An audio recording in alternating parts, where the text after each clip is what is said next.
Have you ever imagined being told to leave the only country you have ever known?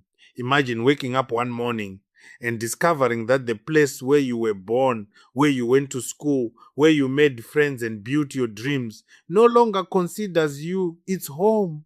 That is the heartbreaking reality facing two Zimbabwean siblings in South Africa. 18-year-old Lauren Nkube and her 16-year-old brother Lawrence say they do not want to be repatriated to Zimbabwe because they have never lived there. Born and raised in South Africa, the two teenagers say they fear an uncertain future if they are deported. Their emotional story has touched many people and reignited a broader debate about undocumented migrants, children born in foreign countries, and what happens when they are asked to leave the only home they have ever known. Stay with us, because this story is not just about two siblings. It is about identity, belonging, and the painful question of where home really is. Two undocumented Zimbabwean siblings who were born and raised in South Africa don't want to be repatriated to Zimbabwe. 18-year-old Lorraine Ncube and her 16-year-old brother Lawrence say they fear an uncertain future if they are deported. They were born to Zimbabwean parents and lived their entire lives in South Africa. They were recently chased away from their home at Muleji outside Polokwane by community members following the march against undocumented immigrants across the country. They are now among thousands of undocumented immigrants being processed at the Musina Repatriation Center in Limpopo. Lorraine and Lawrence say they have no home or support system in Zimbabwe. They have expressed sadness. It's very sad leaving this country because it's the only country that I know. I've never been to any other country but here. So it's gonna be something new for me. It feels like I lost my future because I studied here. I matriculated last year. Then I got a bachelor's degree pass. So I feel like I lost everything because when I go there, when I leave this country, the country which we will be going to, I don't know if they have the subjects that I was doing here. I was doing technical subjects, so I don't know if I'm going to be, I don't know if they are going to take me to one of their universities. Yeah, I really wanted to go to one of the universities in South Africa, but it's very sad because I will be leaving.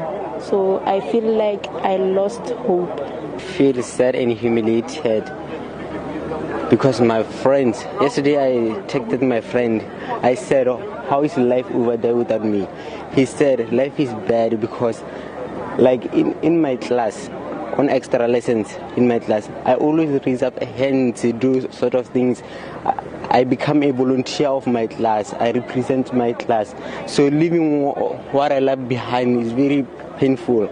I feel frustrated, sad, due to the corruption of this situation. This situation is affecting me. Yesterday I thought I could die. I don't know. I am at the Thohoyandou police station. This is where about 150 or more than 150 Zimbabwean undocumented Zimbabwean immigrants have boarded a bus leading to Musina repatriation camp. These people stayed overnight here at the police station. This after they were allegedly kicked from their rented accommodation by their landlords, and they seek refuge here at the police station. And now the Zimbabwean government has organized a bus to ensure that they are repatriated or deported back to their home country. But for now, as you can see, that bus is leaving, going to Musina. 70 undocumented immigrants have boarded and they are on their way. But others, 100 others are left, as we were told that another bus will be made available for those who are still here. And we do understand that today they will be taken to the Musina repatriation camp, where they will begin their repatriation or deportation process. As you can see, some of their goods are here. They were unable to fit inside the bus. But for more, do tune into SABC News, both radio and TV. For Lorraine and Lawrence, South Africa is more than just a country. It is the only life they remember. They grew up there, attended school there, and built friendships there. Their childhood memories, neighborhoods, and everyday experiences are all connected to South Africa. Yet, despite being born and raised there, they now face the possibility of being returned to Zimbabwe because they are undocumented. The thought of leaving has filled them with fear. According to the siblings, Zimbabwe feels like a country they know only through stories told by family members. They say they have never built a life there and do not know what would happen if they were forced to start over in a place that feels unfamiliar. Their concerns are easy to understand. Imagine being asked to pack your bags and move to a country where you have never attended school, never made friends, and have little understanding of daily life. That uncertainty is what Lorraine and Lawrence say they are facing today. If you're enjoying this report and want more in-depth stories from Zimbabwe and Southern Africa, make sure you subscribe and turn on notifications. We bring you the human stories behind the headlines every day. The siblings' situation comes at a time when South Africa continues to strengthen efforts to deal with undocumented migration.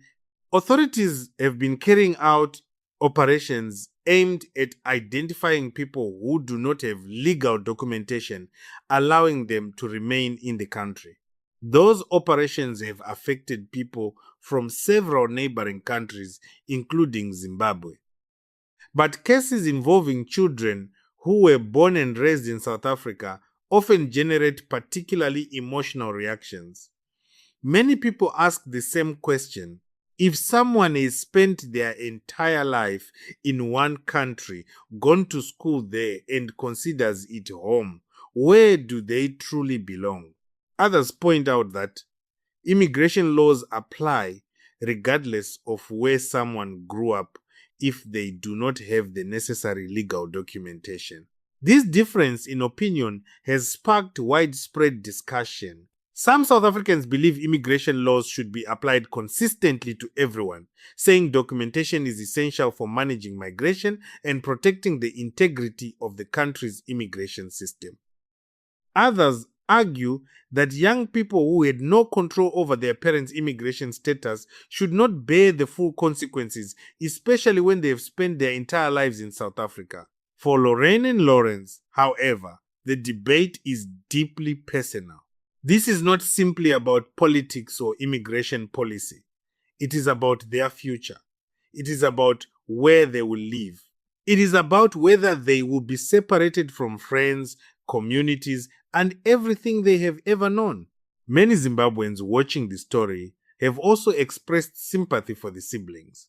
Some say they understand the fear of starting over in a country that feels unfamiliar. Others hope that whatever decision is eventually reached will take into account the best interests of the young people involved. At the same time, many Zimbabweans point out that Zimbabwe remains their country of citizenship through their family background, and that returning home, while difficult, could also become an opportunity to reconnect with their roots. That shows just how complicated stories like this can become. There are no simple answers. There are only difficult choices involving identity, family, law, and human emotion. Across social media, people continue sharing different opinions. Some say compassion should come first. Others insist that immigration laws must be respected. Many simply feel heartbroken after hearing the siblings describe their fears about what could happen if they are deported. One thing that stands out is the uncertainty. Lorraine is now 18 years old and Lawrence is 16. These are young people standing at an important stage of their lives. Instead of focusing only on education, careers, and their future, they are also worrying about whether they will be allowed to remain in the country they call home. Their story has become a reminder that behind every immigration headline are real people with hopes, fears, and dreams. It also highlights the challenges facing many families who have lived across borders for years, raising children in countries different from those of their parents' nationality. As authorities continue processing immigration matters, the future of Lorraine and Lawrence remains uncertain. Will they be allowed to remain in South Africa? Will they eventually be required to return to Zimbabwe? And if they do return, how would they adapt to a country they have never truly known? For now, those questions remain unanswered. But one thing is clear. The emotional story of Lorraine and Lawrence has touched thousands of people across Zimbabwe and South Africa because it forces everyone to think about a difficult question. Is home the country written on your documents? Or is home the place where you were born, raised, and learned to dream? Only time will reveal what lies ahead for these two young siblings.